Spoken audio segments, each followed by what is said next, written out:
Hello दोस्तों, स्वागत है आप लोगों का फिर से एक बार हमारे YouTube के चैनल में। जैसा कि आपको बता दें, एक आप लोग के लिए नई वैकेंसी निकल के आ रही है यूपीएससी की तरफ से। यूपीएससी आईएएस एंड आईएफएस यहाँ पे वैकेंसीज आपके लिए निकल के आ रही है। सिविल सर्विस और उसी के साथ साथ आपको बता दें, फॉरेस्ट सर्विस की यहाँ पे जो वैकेंसीज है जो 2023 के लिए वो आपके लिए निकल के आई है। इससे रिलेटेड दो नोटिफिकेशन रिलीज हुई हैं, जो कि आपके आईएएस के लिए अलग है और आईएफएस के लिए अलग है। ये दोनों नोटिफिकेशन मैं आपको दिखा देता हूँ। ये रहा दोनों नोटिफिकेशन। इसको आप लोग डाउनलोड कीजिएगा। कहाँ से कर सकते हैं? तो हमारे जो टेलीग्राम चैनल है वहां से इसको डाउनलोड करके आप लोग एक बार जरूर से जरूर पढ़ लीजिएगा। जो पॉइंट आप लोग को समझ में ना आए उसको कमेंट करके आप लोग पूछिएगा, तो मैं उन सभी बातें आपको बता देने वाला हूँ।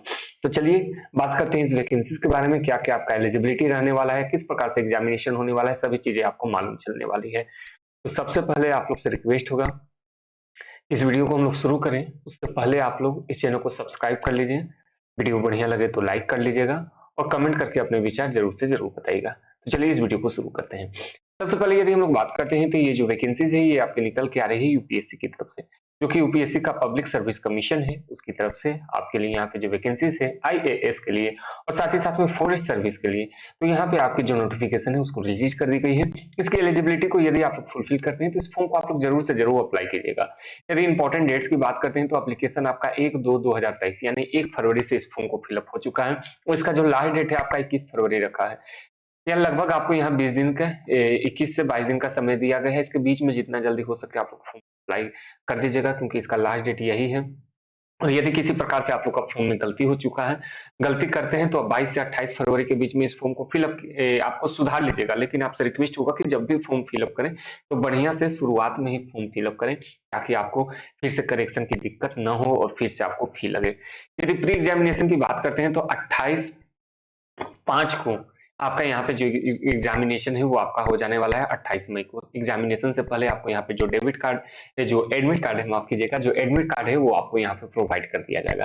चलिए बात करते हैं एप्लीकेशन फी के लिए। तो जो सभी को मालूम कि जनरल ओबीसी और ईडब्ल्यूएस को 100 रुपए लगने वाले हैं, वहीं एससी एसटी या दिव्यांग है तो आपको एक भी रुपए देने की जरूरत नहीं है। जो भी फीमेल कैंडिडेट है उन्हें भी एक भी रुपए देने की जरूरत नहीं है। जो भी पेमेंट है आप लोग डेबिट कार्ड के through, credit card, net banking के थ्रू या फिर ई चालान के थ्रू जो इसका पेमेंट है वो आप लोग कर सकेंगे। यदि हम लोग बात करते हैं एज के लिए, तो मिनिमम आपका 21 वर्ष होना चाहिए एज और मैक्सिमम आपका 32 वर्ष होना चाहिए। जो एज में रिलैक्सेशन देखने को मिलता है, जैसे कि ओबीसी हो गया, एससी हो गया, एसटी हो गया, तो यहाँ पे जो एज में रिलैक्सेशन देखने को मिलता है वो आपको यहाँ पे देखने को मिलेगा। चलिए बात करते हैं कितनी कितनी पोस्ट है, जो कि आपको जानना बेहद ज्यादा जरूरी है। यदि हम लोग बात करते हैं इंडियन एडमिनिस्ट्रेटिव सर्विस के लिए यानी आईएएस सिविल सर्विस के लिए, तो 1105 पोस्ट आपको देखने को मिलेंगे। यदि इसमें आपने आपने यदि बैचलर की डिग्री प्राप्त की हुई है तो आप लोग इस फॉर्म को अप्लाई कर सकते हैं।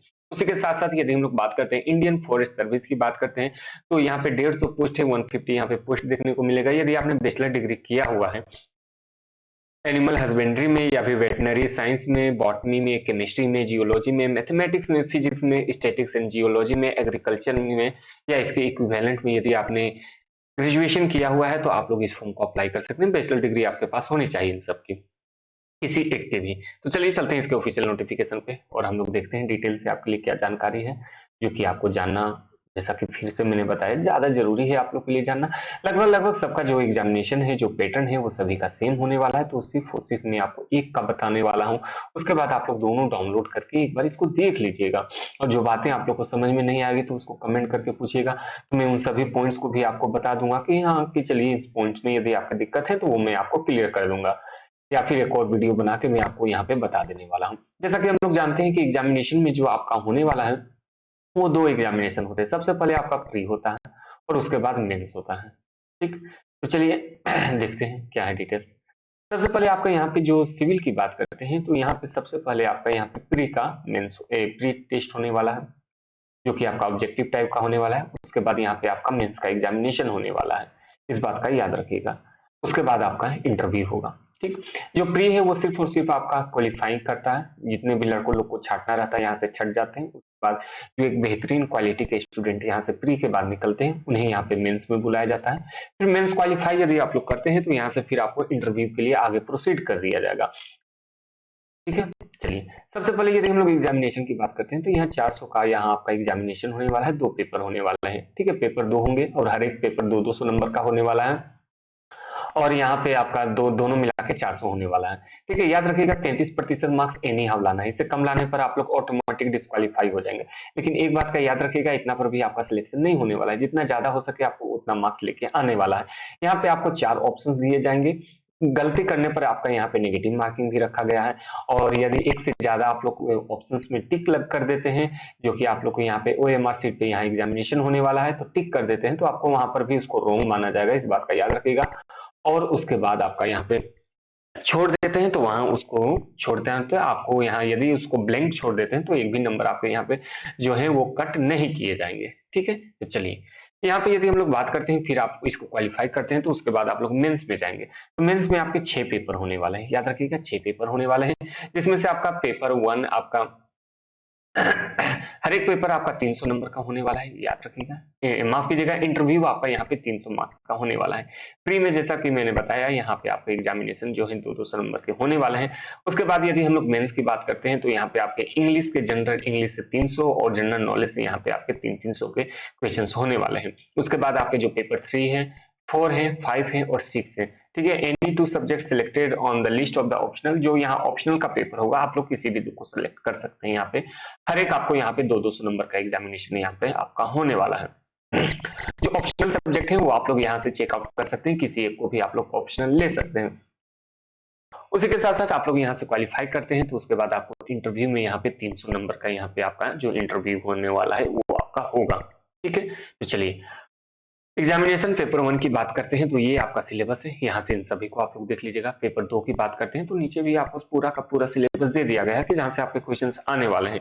यदि हम लोग बात करते हैं तो कुछ मैथ से आपको क्वेश्चंस देखने को मिलेंगे, कुछ डाटा इंटरप्रिटेशन से क्वेश्चन देखने को मिलेंगे। ये सभी लगभग आपका क्लास 10th के लेवल का होने वाला है, ज्यादा हाई नहीं होने वाला है, आप लोग इजिली कर पाइएगा। ठीक है, जनरल नॉलेज हो गया, ऑप्शनल सब्जेक्ट्स की जानकारी यहाँ पे दिया हुआ, पूरा का पूरा सिलेबस आपको नीचे बता दिया गया है, क्या क्या आपका क्वेश्चन आने वाले हैं, कौन कौन से टॉपिक से आपके क्वेश्चन आने वाले हैं, इन सभी को आप लोग को एक बार देख लेना है।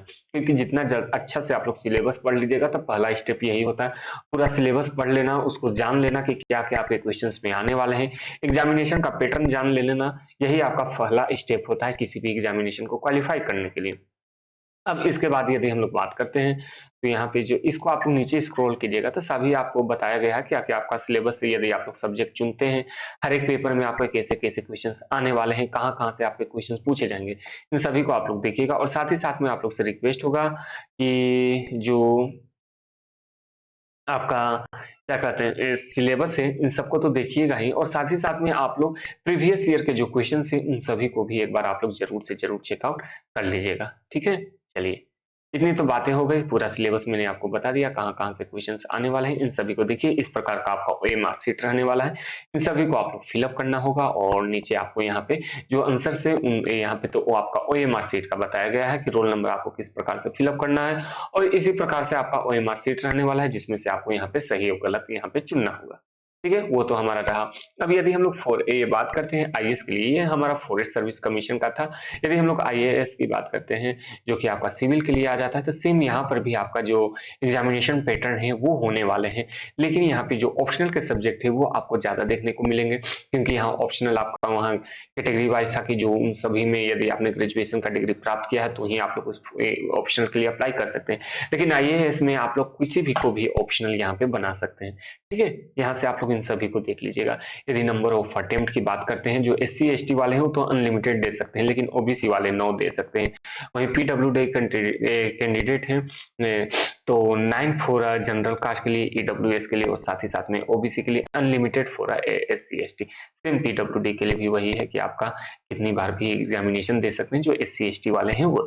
ठीक है, तो यहाँ पर भी आपका जो एग्जामिनेशन है यदि हम लोग बात करते हैं तो यहाँ पर भी जो आईएएस का होता है, यहाँ पर भी आपका जो एग्जाम है वो आपका प्री होगा, उसके बाद मेंस होगा, उसके बाद आपका यहाँ पे क्या होने वाला है तो आपका इंटरव्यू होने वाला है।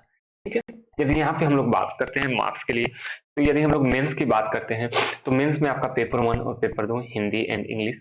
हिंदी की बात करते हैं, इसमें से कोई भी कॉन्स्टिट्यूशनल जो भी 8 लैंग्वेज है किसी में भी आप लोग पेपर दे सकते हैं। दूसरा पेपर आपका इंग्लिश का होने वाला है, 300 नंबर का होने वाला है। ये सिर्फ आपका क्वालिफाइंग नेचर है, आप लोग को इसको क्वालिफाई कर देना है। जो मेरिट बनने वाला है वो आपका बनने वाला है यहाँ पे पेपर 1 से जो कि 250 मार्क्स का होने वाला है, पेपर 2 आपका जनरल स्टडी जो 250 मार्क्स का होने वाला है। पेपर 3 की बात करते हैं तो जनरल स्टडी भी आपका 250 मार्क्स का होने वाला है। पेपर 4 की बात करते हैं, वो भी आपका 250 नंबर का होने वाला। पेपर 5 सभी आपका 250 नंबर का होने वाला है। जो ऑप्शनल सब्जेक्ट है, वो जो भी आप लोग हैं उसको चुन सकते हैं। जनरल यदि हम लोग बात करते हैं, जनरल पेपर 2 स्टडी जी, पेपर 2 में जो आपका जनरल स्टडी 1 है, इसमें आपका Indian heritage, culture, history, geography and world and society से क्वेश्चंस पूछे जाएंगे। वहीं बात करते हैं स्टडी 2 के लिए यानी जीएस पेपर 2 के लिए, तो यहाँ गवर्नेंस से, कॉन्स्टिट्यूशन से, पॉलिटी से, सोशल जस्टिस से, इंटरनेशनल रिलेशन से क्वेश्चंस देखने को मिलेंगे। जनरल स्टडी 3 की बात करते हैं तो टेक्नोलॉजी हो गया, आपका इकोनॉमिकल डेवलपमेंट हो गया, बायोडिग्रेडेबिलिटी हो गया, इन्वायरमेंट हो गया, सिक्योरिटी हो गया, डिजास्टर हो गया, इन सबसे क्वेश्चन। वहीं एथिक्स, इंटीग्रिटी एंड एप्टीट्यूड से आपके 250 नंबर के क्वेश्चन पूछे जाने वाले हैं। सभी को कीजिएगा टोटल, तो यहाँ आपके बनने वाले हैं। यदि हम लोग पेपर 8 की बात करते हैं तो ऑप्शन के 2 पेपर 250, यदि सब टोटल रिटन एग्जामिनेशन की बात करते हैं तो यहाँ पर भी आपके जो 1750 यहाँ पर्सनालिटी टेस्ट यानी पीटी का यानी पीआई की बात करते हैं यानी इंटरव्यू की बात करते हैं तो यहाँ 275 नंबर का एग्जामिनेशन टोटल करने पर 2025 नंबर का आपका यहाँ पे पूरा की तरह से आपका पेपर होने वाला है। जो लैंग्वेज है आप लोग इन सभी लैंग्वेज को चुन सकते हैं, जो भी लैंग्वेज आपको चाहिए होगा।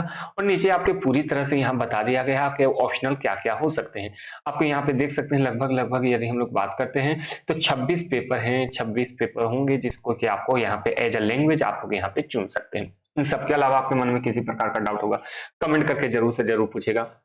बुक से रिलेटेड बहुत वीडियो बन चुके हैं, उसको भी आप लोग देख सकते हैं। यदि आप लोग बोलिएगा तो बुक से भी रिलेटेड वीडियो बना दूंगा, जो कि आपके एग्जामिनेशन के लिए बेहतरीन हो सकते हैं। चलिए आज के लिए इतना ही। Thank you.